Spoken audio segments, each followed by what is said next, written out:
দাদির ৩জন ছেলে থাকা সত্ত্বেও কেউ তার দেখাশোনা করত না। বাধ্য হয়ে দাদি কয়লার খনিতে কাজ করতেন। একদিন কাজ করার সময় তিনি মাটির মধ্যে ঝলমলে বড় সোনালি জুতার জোড়া দেখতে পেলেন। কৌতূহলী দাদি জুতাটি তুলে বাড়িতে নিয়ে গেলেন। বাড়িতে বসে জুতাটি পায়ে পড়তেই হঠাৎ ঝলমলে সোনালি আলো বের হল। আলো থেকে এক সুন্দর পরী বের হয়ে এসে দাদির দিকে বলল, ধন্যবাদ দাদি, আমাকে বাঁচানোর জন্য। একজন দুষ্ট তান্ত্রিক আমাকে জাদু করে জুতা বানিয়ে রেখেছিল। দাদি, তুমি চাইলে আমি তোমার একটি ইচ্ছা পূরণ করব। দাদি নিজের জন্য কিছু চাইলেন না।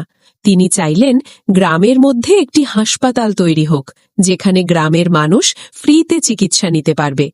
মুহূর্তের মধ্যে গ্রামে হাসপাতাল তৈরি হল।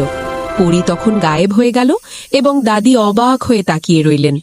দাদি কাঁদতে লাগলেন, কারণ তার এই ভালো কাজের জন্য ভিডিওতে কেউ লাইকে বা সাবস্ক্রাইব করেনি।